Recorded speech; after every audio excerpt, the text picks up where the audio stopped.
Felicidade foi embora e a saudade do meu peito.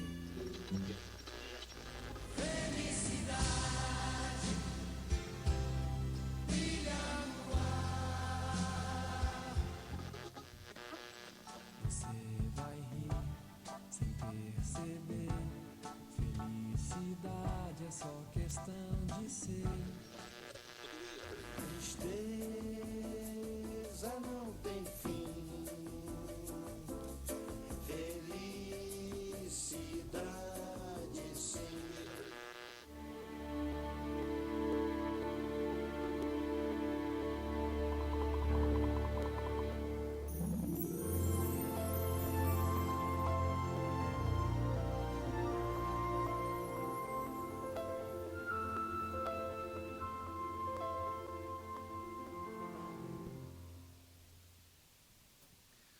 O que vem a ser a felicidade? Será que são realmente momentos de prazer que acumulamos através da interação com coisas pequenas do dia a dia, desde um chocolate que se come até um carro que se adquire, ou então, quem sabe, um momento em que se vê a noiva entrando pela porta da igreja, ou o nascimento do primeiro filho, uma coleção de momentos que fazem alguém ter uma noção de felicidade. Ou será que a felicidade é um caminho que se faz a cada dia? São perguntas que muitas pessoas tentaram responder através dos tempos. A filosofia, outros caminhos que pesquisam o comportamento humano, mas também as religiões.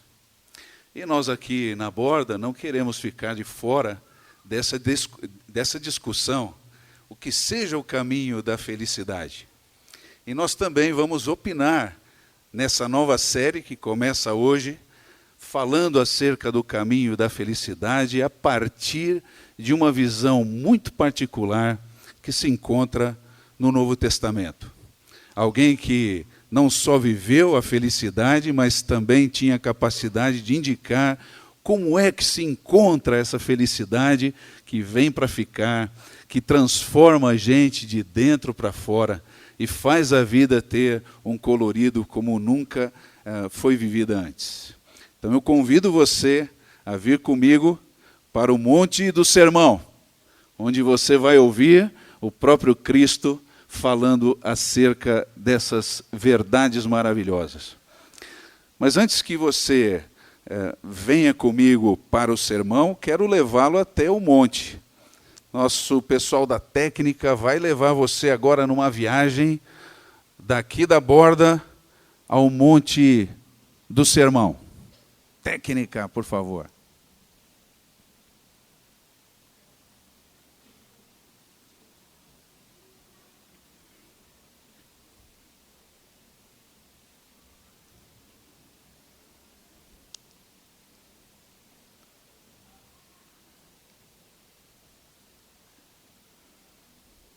Chegando a Israel.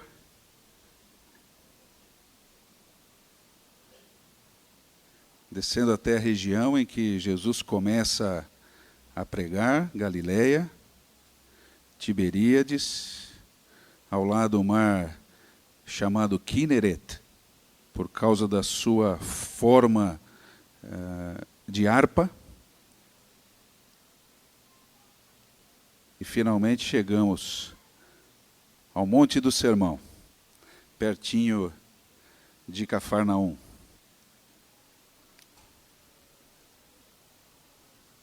Aí Cristo nos levou às verdades a respeito do caminho da felicidade.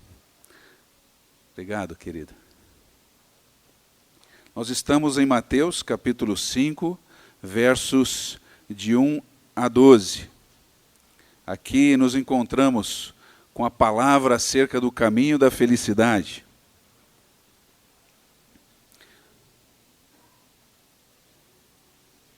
Estudando esse texto, você vai perceber que o ministério público de Cristo começa, na verdade, no capítulo 4 e verso 17, a partir de uma afirmação que ele faz em forma de ensino e pregação às pessoas que passavam pela rua, gente normal.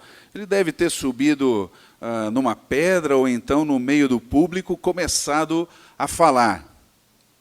Uma pregação que tinha esse teor: arrependei-vos, porque o reino do céu chegou. Essa é a tradução da Almeida século 21, que reproduz exatamente aquilo que Cristo queria dizer. Não está próximo simplesmente o reino, mas o reino já chegou, está entre vocês. Que coisa é esta? Como é que aquelas pessoas receberam essa mensagem? Todo judeu conhecia bem o que era a promessa do reino dos céus, ou o reino de Deus, ou então o reino do Messias. Um dos textos que era mais conhecido do Antigo Testamento está aí em Isaías, capítulo 61, até o capítulo 63 e verso 3. Promessas que embalavam a esperança de um povo em relação a uma libertação política que tanto era aguardada.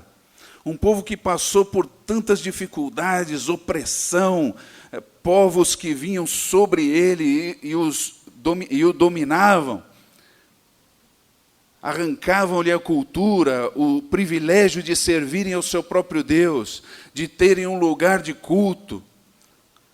Foram roubados nos seus objetos cultuais e aguardavam do céu uma promessa. Se eu pudesse resumir esses capítulos, diria exatamente isso, que eles refletem esta salvação plena que fora prometida por Deus. Em algum momento da história, viria um Messias, com ações de libertação e justiça, a fim de restaurar a Sião, o centro religioso de Israel, e se vingar dos seus inimigos. Alguém que surge do meio do nada, que começa com uma pregação: arrependei-vos, porque o reino dos céus chegou. Opa! Chamou a atenção de todos. Era a mesma coisa se eu chegasse aqui e perguntasse: quem quer um Fusca 0 km? Chamou sua atenção? Não, eu não fui feliz. Mas imagine um povo durante milênios aguardando algo acontecer. Promessas que eram repetidas dos pais para os filhos.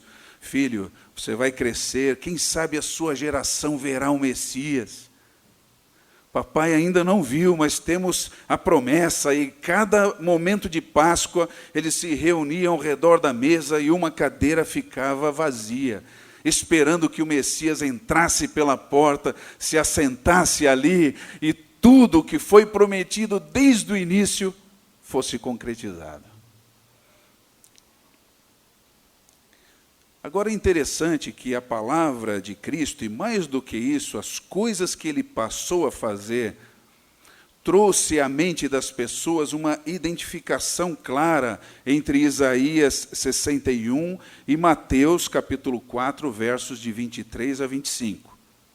Acompanhe aí na sua Bíblia.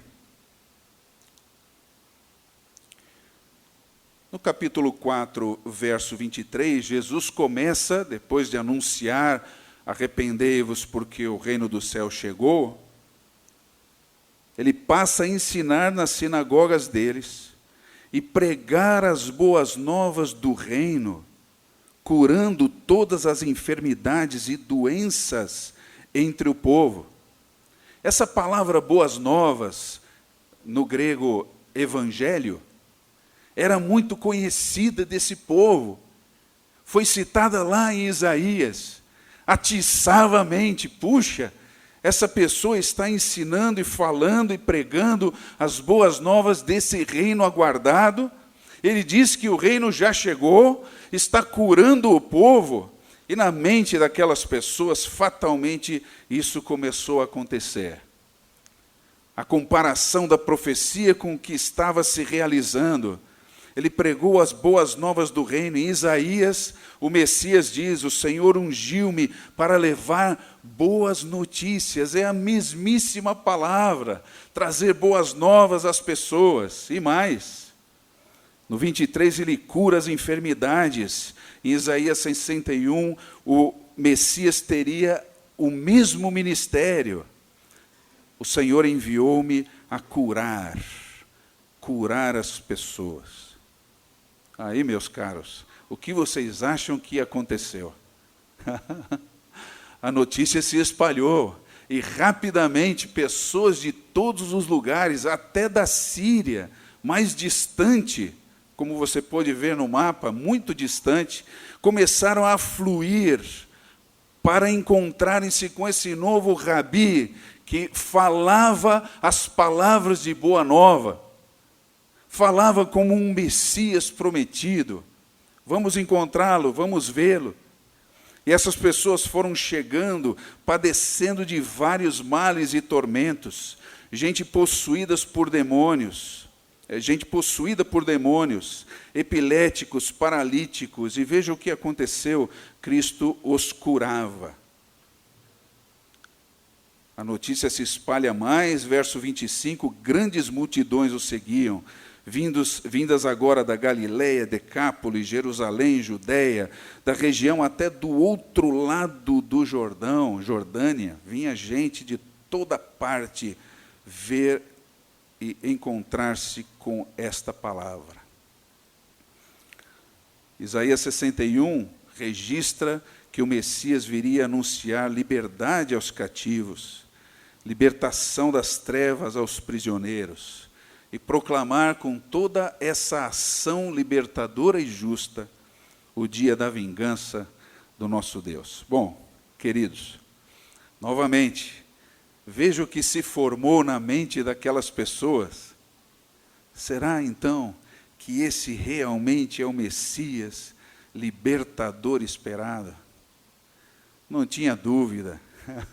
O jeito que ele se comunicava com as pessoas, a sua humildade e o poder das suas palavras, a maneira como ele curava as gentes, desde os mais pobres até os mais ricos, vinham e tinham acesso a ele, um ensino diferente, uma voz que parecia vir do céu.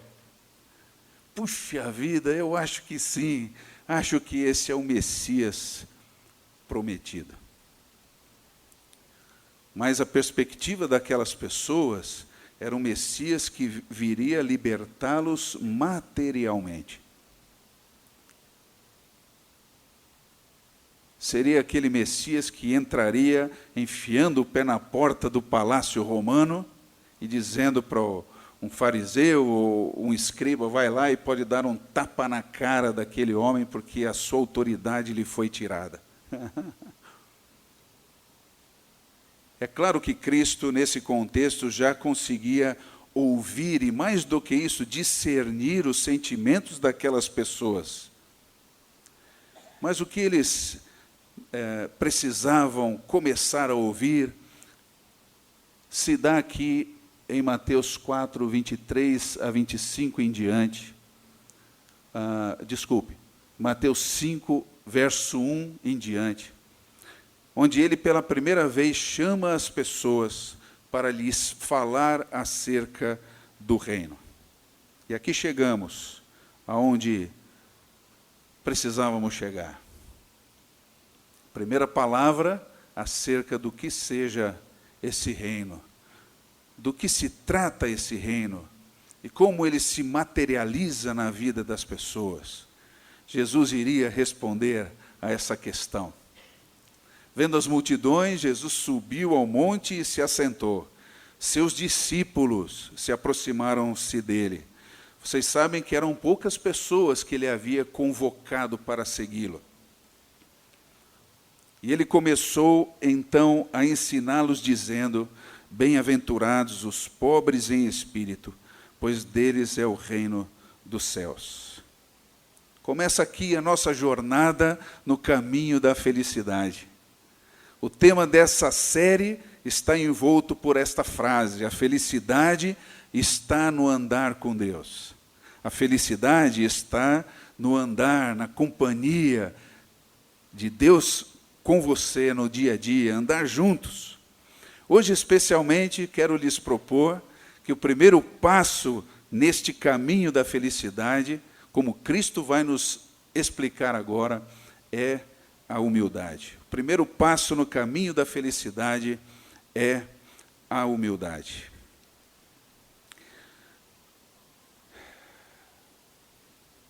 Para entendermos isso, é preciso compreendermos o que seja a bem-aventurança, o que ele quis dizer com a pobreza em espírito e, finalmente, qual é o resultado dessa humildade na caminhada da felicidade. Então, quero levá-los a esses três momentos da nossa reflexão hoje à noite. Se você tem aquele excelente hábito de anotar o que você ouve, existem aí papéis no bolso da sua cadeira, você pode usá-los com toda a liberdade. Muito bem, vamos entender o que é a bem-aventurança. Você poderia compartilhar, se você desejar, com a pessoa ao seu lado, ou então refletir sozinho, o que você acha que é uma pessoa bem-aventurada. Vamos lá, por favor, se você puder falar com as pessoas ao seu redor, fique à vontade. Se não, reflita com você mesmo.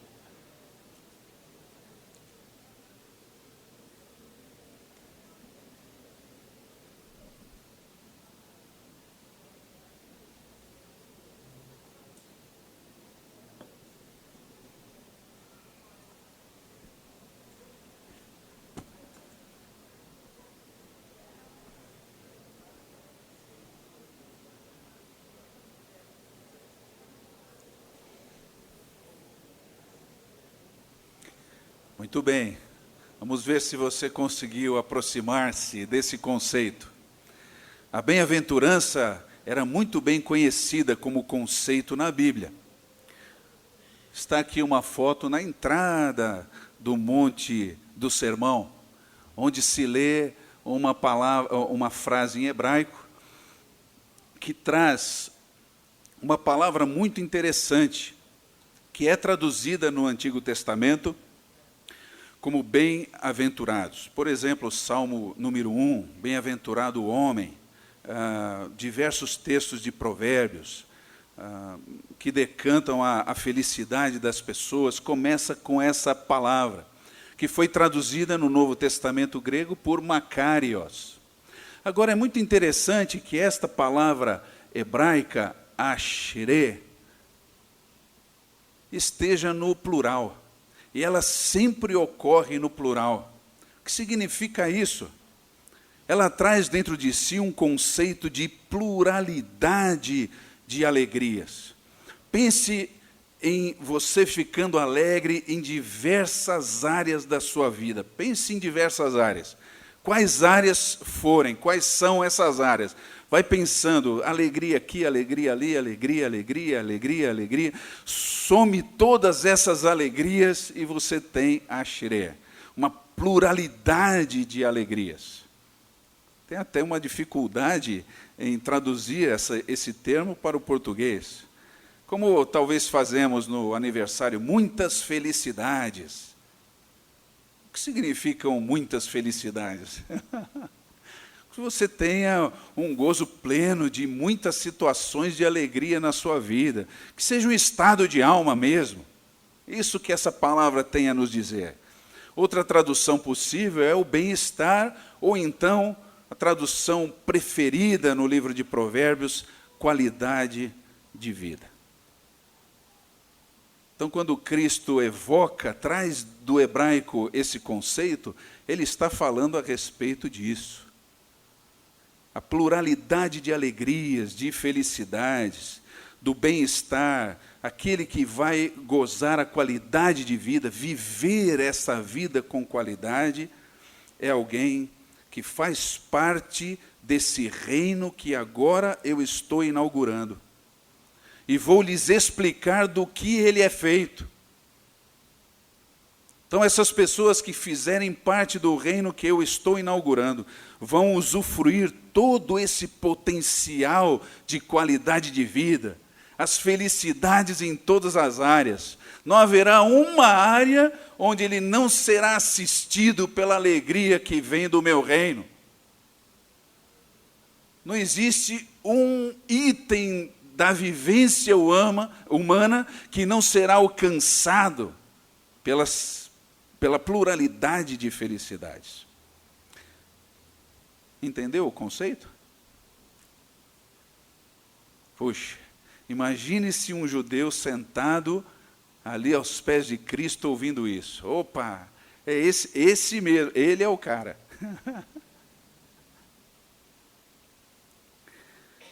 Mas aí Jesus começa a complicar, irmãos.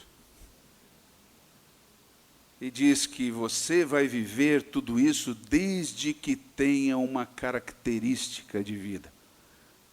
Desde que você viva como. E agora vamos entender o que é a pobreza em espírito. Então vou explicar o que Jesus quis dizer sobre pobre e depois em espírito. Você vai usufruir dessa pluralidade de felicidades se você for pobre em espírito. Agora, você pode me perguntar, quem pode ser feliz sendo pobre?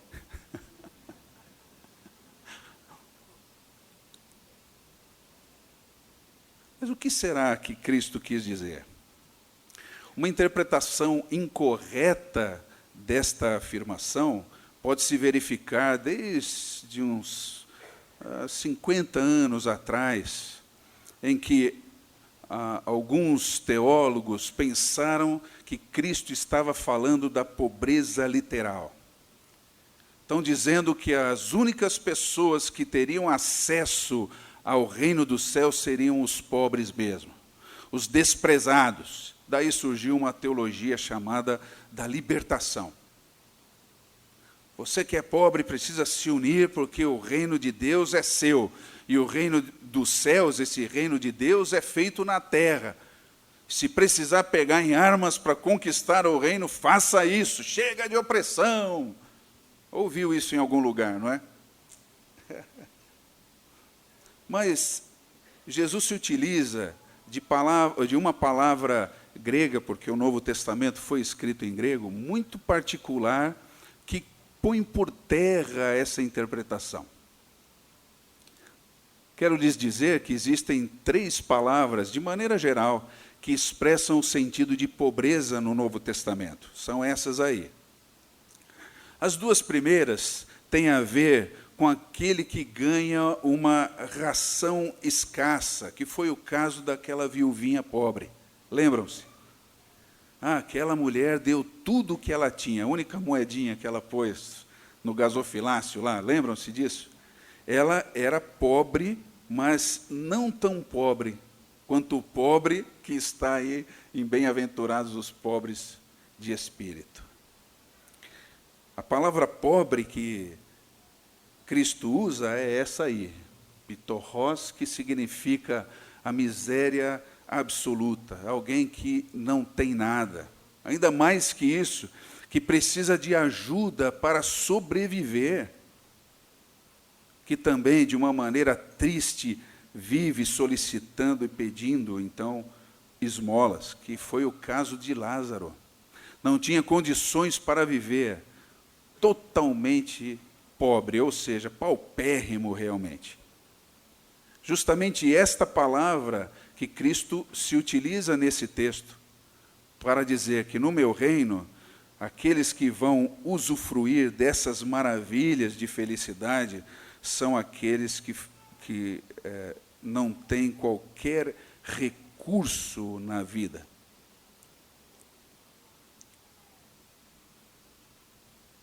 Mas o problema é que Jesus junta isso ao âmbito da espiritualidade, ou então uma solução. O que ele quis dizer com isso? Uma tradução melhor dessa frase seria pobres em espírito ou com referência ao que é espiritual, aquilo que está na esfera do espírito, Daí algumas Bíblias trazerem a tradução humildes de espírito. Ora, na mente daquelas pessoas, havia uma interpretação errônea sobre o que era o reino do Messias.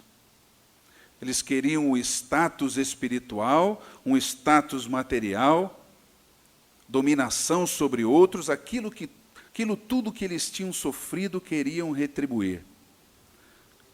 Mas Jesus apresenta uma entrada no reino. Na verdade, é o primeiro passo no caminho da felicidade, passando por uma carência total de ordem espiritual. Ele então acaba dizendo que a característica inicial daquele que é súdito do reino é que ele precisa ser pobre, carente e dependente de Deus. Veja que eu usei a palavra súdito e não cidadão, porque as duas coisas são muito diferentes. Súdito é aquela pessoa que está submetida à vontade de outrem, que é o que Cristo quis dizer exatamente. Os que terão acesso a essas felicidades, súditos desse reino, precisam dar o primeiro passo, decretando sua carência, sua pobreza na esfera espiritual. E, portanto, uma dependência que clama do coração a favor de Deus. Senhor, por favor, eu preciso de Ti. O que implica dizer, queridos, que há uma ausência total de orgulho pessoal. É quando declaramos a nossa mendicância espiritual. Sou completamente desprovido de recursos pessoais para desenvolver a minha vida espiritual sozinho. Que choque para aquelas pessoas, você não acha? Opa, espera aí, esse Messias aí está meio diferente.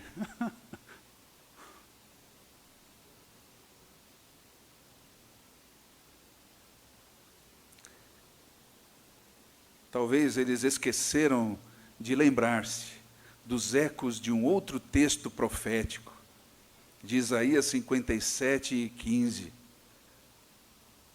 onde o Messias diz, na pessoa do próprio Deus: pois assim diz o alto e sublime, que vive para sempre, cujo nome é santo, habito no lugar alto e santo. É verdade, mas habito também com o contrito e humilde de espírito, para dar novo ânimo ao espírito do humilde e novo alento ao coração do contrito. O que Jesus explicou em Mateus 18:4, se você não se fizer como uma criança, humilhar-se como ela, desprover-se completamente, vir ao meu colo, você não terá acesso a esse reino. Ou então em 23:12 de Mateus, quem a si mesmo se exalta será humilhado. Neste reino só existe lugar para gente humilde.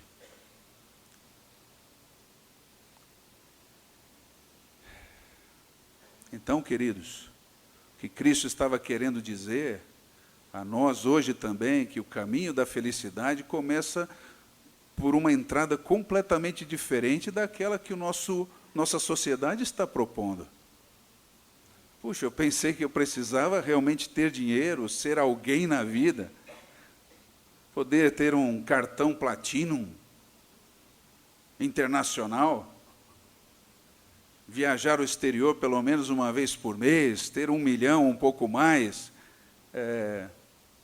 Mas não. Cristo diz que o caminho da verdadeira felicidade começa por uma outra entrada.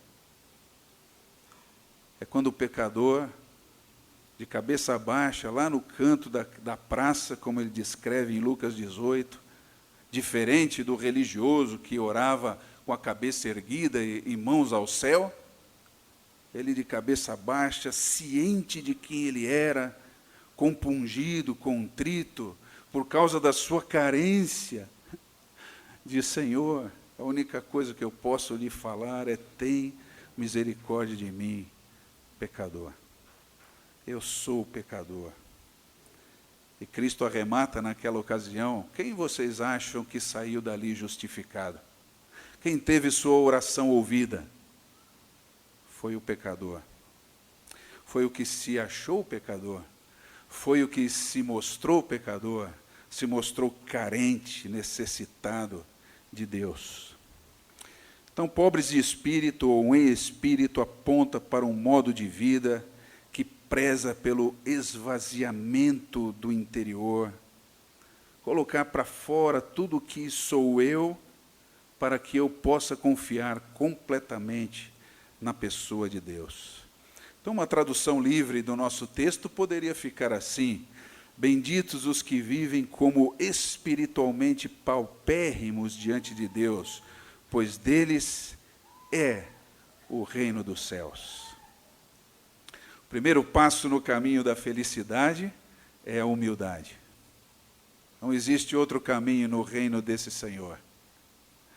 É interessante que as pessoas que têm dado esse passo, por mais absurdo que sejam, estão se encontrando com uma gama enorme de felicidades, e uma alegria que completa, que enche de dentro para fora, que faz ser gente nova todos os dias. Bem-aventurados, então, os humildes em espírito. E, finalmente, qual é o resultado da humildade nesta caminhada? É este. Você verá que esse é o versículo onde o verbo está no presente. Deles é o reino dos céus. Os demais estarão apontando para o futuro daqui para frente. Ou seja, ele tem acesso agora. Ele é engajado de maneira, nesse propósito celeste, e começa a vivê-lo a partir de agora. Sua carência interior é instantaneamente suprida para a vivência do reino agora, já. Ele passa a ter um relacionamento íntimo e pessoal com a pessoa do rei, sem atravessadores, sem ninguém que se coloque no seu caminho, sem igreja, sem pastores, sem rabinos, sem médiuns, sem ninguém. Ele e o rei. Louvado seja o seu nome. Que coisa linda! Para alguém que só podia ser visto por Deus como um povo, agora é chamado a ser um indivíduo. Um súdito que é recebido pela mão do próprio rei. Venha, querido, pode entrar na minha presença. O que você precisar será suprido na sua vida, desde que você seja carente do meu poder, da minha graça. Então é só essa graça que o rei tem de graça para dar, que pode pacificar o nosso coração e nos fazer, então, gente nova, numa companhia que se projeta para a eternidade, mas que começa agora. Então, um ser sozinho acaba ganhando uma companhia celeste e uma identidade de súdito num reino que não vai perecer. Um reino que começa agora, mas que a morte não tem poder para tirar a sua ação, que começa agora e continua na eternidade. É por isso que o súdito do reino, quando falece, o pessoal canta. Coisa estranha, não é? Canta de alegria, porque ele já entrou onde nós queremos chegar também. Louvado seja o seu nome. Só é compreensível para alguém que já conheceu o rei pessoalmente. Muito bem, queridos, precisamos terminar. Como é que eu aplico isso à minha vida? Penso que a primeira atitude que você precisa ter é ser autêntico. Nossa sociedade investe em máscaras, em outdoors pessoais. Nós precisamos parecer ser, não precisamos ser. O parecer é mais importante do que o ser. Mas aqui, no reino desse Messias, O caminho das felicidades é aberto quando você é você mesmo. Você não precisa se travestir de nada, se fantasiar de nada e ninguém. Basta chegar como você é, nu espiritualmente e emocionalmente, aberto de todas as formas para ser visto pelo Rei, e você será recebido. Então precisamos começar falando a verdade sobre nós mesmos diante de Deus. Existe muito orgulho no nosso coração, queridos. Esse orgulho nos afasta do caminho da felicidade, nos afasta do Rei. É preciso que você se olhe no espelho da alma, olhe-se nos olhos, mas não penteie o cabelo não, olhe dentro dos seus olhos. Se esqueça da aparência exterior, veja o que está acontecendo dentro de você, as carências que lutam, se degladeiam na alma, as coisas que você não consegue dominar dentro de você mesmo, pensamentos que você tem a respeito do que seja ser feliz, que leva você para a escravidão em relação a pessoas, a práticas. Fale a verdade. Com o Rei você não precisa fingir. É assim que Ele vê você, como você realmente é. Eu consigo cheirar o seu perfume, ver a sua camisa nova, consigo ver você dentro do seu carro, mas o Senhor vê a sua alma, vê o seu coração. Por isso, o primeiro passo, aplicando tudo isso, fale a verdade com o Rei. Fale a verdade. Quem é você? Diga ao Senhor a sua insegurança, a sua carência, aquilo que você acha que lhe falta. Fale a Ele. Ele está presente, está ouvindo você. Como se estivesse, como há tantos anos atrás, assentado aqui, esperando a sua resposta.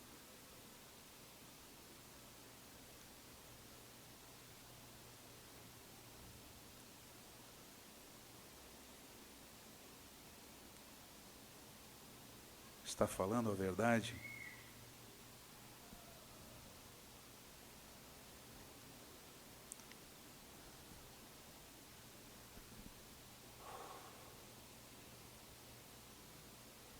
E o meu coração pesa também, porque muitos que começaram bem no caminho da felicidade hoje estão caídos, sem usufruto desse caminho, porque voltaram a ser como antes. Também para você, meu irmão, é preciso falar a verdade, se desnudar, abrir o seu coração, para que o milagre de Deus ocorra na sua vida hoje, como foi no passado.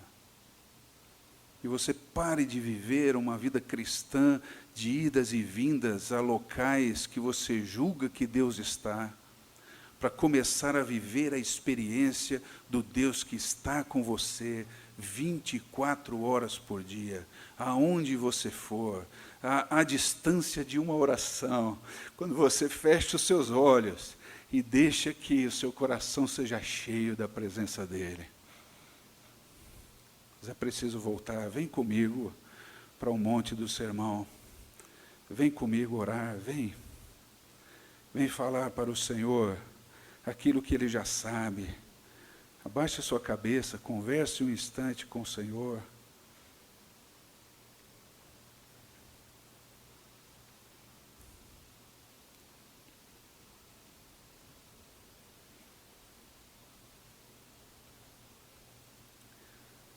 Obrigado pela sua presença, Senhor, ó Rei de toda a terra, de toda a alma vivente, especialmente daqueles que desejam ser súditos do seu reino. Obrigado pela sua presença libertadora aqui nesse lugar hoje à noite. Obrigado ao Santo Espírito pela atuação que o Senhor já está fazendo nos corações. Se existe alguém hoje à noite aqui que ainda não deu esse primeiro passo para o caminho da felicidade, você pode aí no seu lugar dizer: Jesus, entra na minha vida e faz de mim uma pessoa nova. Eu quero dar esse passo. Quero declarar na sua presença, dizer ao Senhor que eu sou paupérrimo, sou um mendigo espiritual, preciso da sua graça. E aí você já está no reino, como eu também estou. E você, meu irmão, que não está falando a verdade com Deus, agora entendeu, está sendo tocado pelo Senhor, diga a Ele também que você é carente, que você precisa, que sem a graça você não é nada. E saia daqui mais uma vez liberto, em nome de Jesus. É o que eu desejo, Senhor, para mim e para os meus irmãos. Muito agradecido por esse primeiro passo em direção à pluralidade das felicidades. Muito obrigado. Que vivamos essa maravilha em nome de Jesus. Amém.